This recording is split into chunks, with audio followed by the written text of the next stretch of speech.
Um, so my, thank you for the opportunity. So I begin with the two big questions. That doesn't let you off the hook for introducing yourself, though. Oh, I'm sorry. Okay, so I'm going to restart the time. So, my name is Sri Vidya Raghavan. I'm a professor of law at the University of Oklahoma College of Law. Thank you once again. So we have two questions here. The first of this is the jurisdiction of this forum, and I think Professor Sean Flynn covered it today morning very well. So, so the only thing I want to highlight with reference to that is, as part of your process, that's something that you have to consider, the jurisdiction of this forum to conduct this exercise. Right? And the second of these questions, and of the questions presented here, and I want to concentrate on India, right, is whether India has violated any of its international obligations.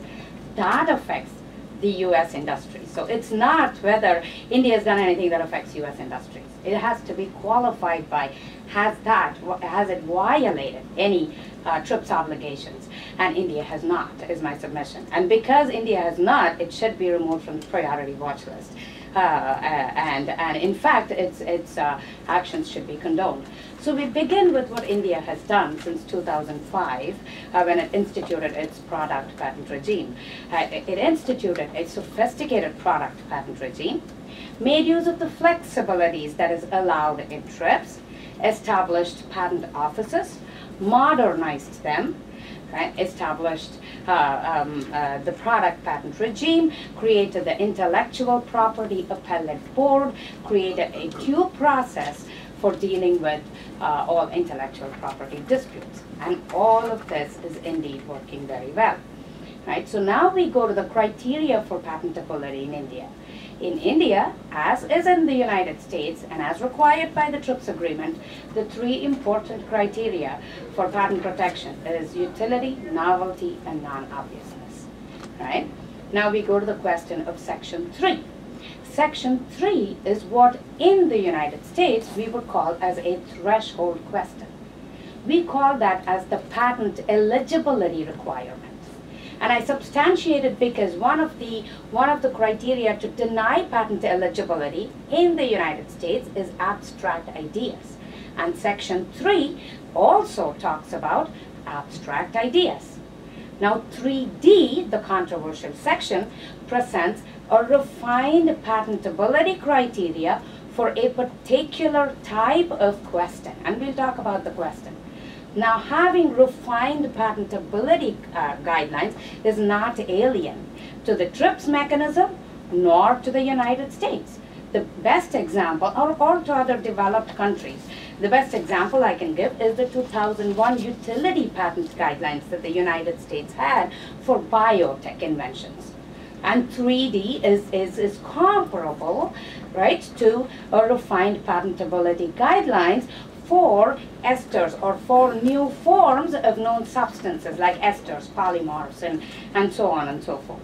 Right? Germany has that. In fact, Germany's patentability guideline says that patents on genes are limited to the disclosed functions. So it's not a fourth requirement because it is not a requirement for all subject matters, nor for all inventions. It talks about one small scenario, which is a new form of a known substance. So let's get to the Novartis case, which talked about patentability of imatinib mesylate. It's important to know that imatinib itself was already patented by Novartis, right? The only question was with reference to the mesylate form of Novartis, of imatinib, right? And that's the Gleevec drug that we've been talking about, right? So I want to keep this aside and get to the United States and see what the Federal Circuit does in such situations. I get to Pfizer v. Apotex, a 2007 Federal Circuit opinion, where the Federal Circuit considered the patentability of amlodipine bisylate when amlodipine itself was subject to a patent. And the Federal Circuit said that in order for a bisylate form to be patented, we want to see unexpected results. That's the test that the Federal Circuit uses. A showing of surprising or unexpected results. This is codified in the United States in section 716.2 of the Manual for Patent Examination and Practice, 2144.8, which talks about prima facie requirements by showing superior or unexpected results in the United States. And the Federal Circuit held that the bisylate form, the patent on the bisylate form is invalid, considering that there is a patent on amlodipine. Now, in India, the test is called enhanced efficacy. And it's very similar, very comparable to the test of unexpected result. And I want to take a moment to highlight one other drug that the person representing Bio, the gentleman representing Bio, talked about, which is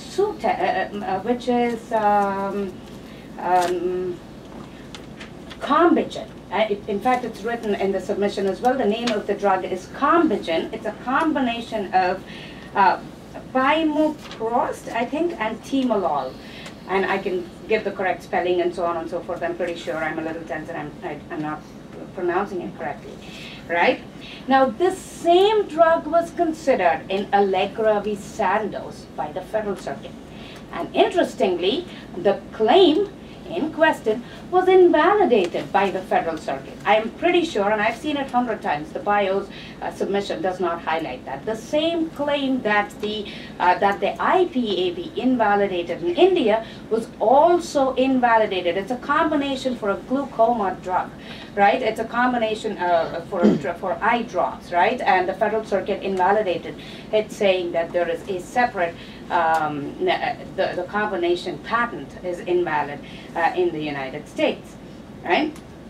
So I do want to highlight that from this perspective, the 3D requirement is pretty much within the requirements of TRIPS and along the lines of what we have in the United States, right? And now we get to the next question of Bayer's compulsory license, right?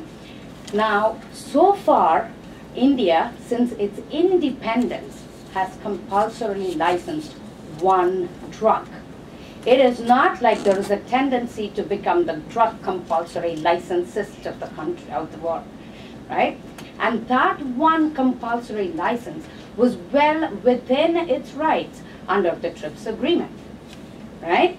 And I do hope that other countries will actually follow suit to prevent the kind of ridiculous pricing that Bayer had made, which would be ridiculous not by Indian standards, but by American standards, right? The cost of Bayer's medication was $5,000 a month in a country where insurance, if at all, covers only hospitalization, never covers medication, and as per the 2005 World Bank report, 25% of the population lives at $1 a day, right? And 41.6% earn $1.25 a day, right? So, and Bayer's drug was priced at $5,000 a month, right? Now, and I do want to highlight some of the conditions under which it was compulsorily licensed.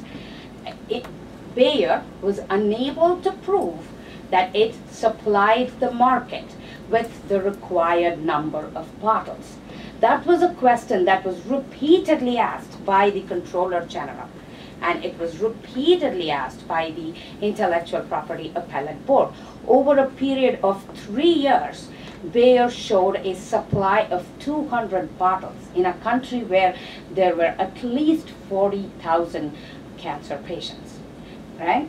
And that's exactly, this is the one situation that the Doha Declaration wants to ensure, right? Access to medication, innovation for medication is ultimately to the people, right? If we have to provide for medication, the ultimate goal is to reach people who need it. If there is no people, there is no need for innovation, and that cannot be lost on a forum like this.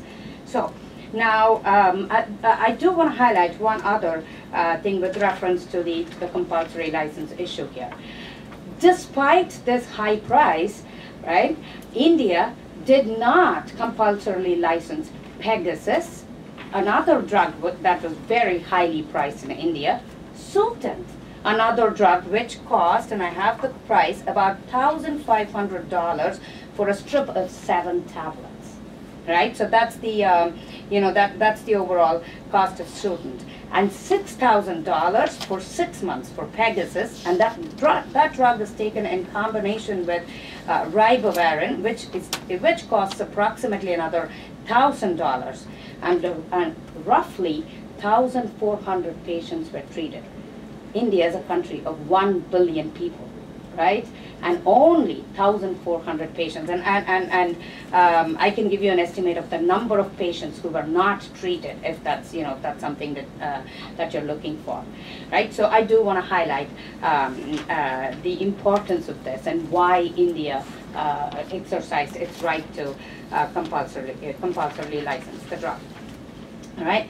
Now, I'm very mindful of the time because I want to ensure that I take some questions. So the first thing I want to highlight is we've talked a lot about the global innovation, the GIPC's report.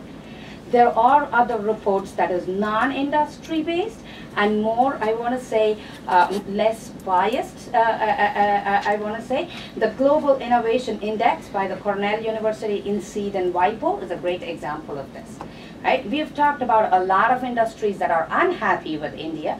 I want to urge this forum to look at the submission of Boeing, right, to India. And Boeing made a submission saying how they are fantastically happy. This is the submission made to the ITC. ITC held a hearing last week, and Boeing made a submission saying how happy they were with its IP laws and so on and so forth, right? And earlier we talked about this forum, self-reflective exercise, and I want to urge the forum to stop and think about what is the limits, that what rights do countries have under TRIPS, right? And then look at our countries violating those rights, because now, there is this fluidity as to what rights or what flexibilities countries have, and that has to be established, because those are flexibilities that sovereign nations have as a matter of rights to take care of their social, economic, and welfare situation. And so that's something that has to be taken into account.